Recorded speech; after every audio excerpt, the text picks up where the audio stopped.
Nag-bake sila Kitty ng cupcakes para sa senior nursery class nila. Dito nga pala yan sa Craft Academy, nagbayad lang kami ng around 500 pesos. And ang daming nagtatanong, ilang taon na nga ba si Kitty? 4 years old pa lang siya. And nakakatuwa nga na nagbe-bake na sila. Super cute nilang tignan with the apron and hat. Ayan si Kitty, patiently waiting na mag-start. Majority of the time, sila na rin talaga yung gumagawa ng mga task. Pero syempre, may naka-assist pa rin. Topic kasi sa school nila ngayon, yung mga simple machines. Kaya na-mention yung mga baking tools, yung mga weighing scale, and mga oven.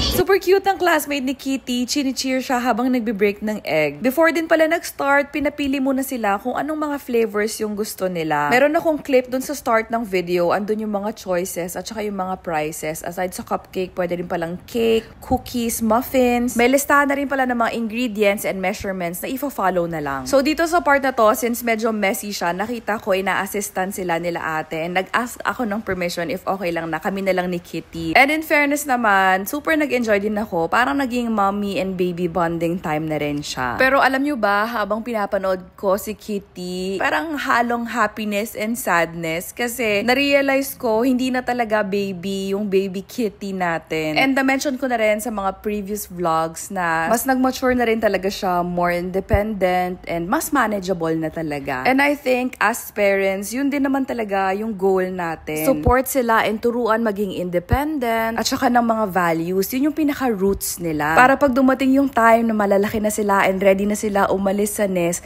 kaya na nilang mag-isa. Kumbaga, yun yung pinaka-wings nila. Sa lahat ng mga parenting tips or advices, ito talaga yung nililive by ko. Anyway, going back dito sa binibake natin, in fairness, ang ganda ng pagkakabake. Namili na rin pala sila Kitty ng mga sprinkles na ilalagay on top, pati ng color ng icing. At this point, nakapag-mix na sila and nalagay na rin dito sa piping bag and ini-squeeze na lang. Isa pa pala sa naging challenge sa akin, and I know most moms can relate, yung parang gusto natin lagi tulungan yung mga anak natin. Pero during this time, tinry ko talaga yung best ko. Naging mindful ako na I have to step back and let her do her thing. And tignan nyo naman kung gaano siya ka-proud doon sa gawa niya. Super nakaka-happy. Baka naman maiyak tayo niyan. Abaw. Right after nga pala mag-bake, gumawa muna kami ng slime and then nag-ride din kami ng train. Nakakatawa si Kitty, unti-unti na siyang humihiga dito. Pagod yarn. Abaw. First time ko lang matatry mag-mix ng slime sa table. Natatakot kasi ako, baka dumikit. Pero nakita ko na ginagawa rin talaga ng mga ibang tao, kaya sinubukan ko na lang din. Basically, glue lang yan na nilagyan ng activator, tapos mix.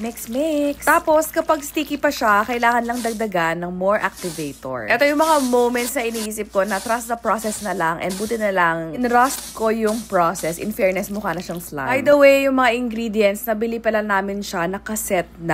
Unicorn kit yung tawag. Tapos yan, merong parang clay. At saka mga parang sprinkles. Kasama na rin pala yung activator, glue, pang color, at saka scent. Ay, yung lamang abaw!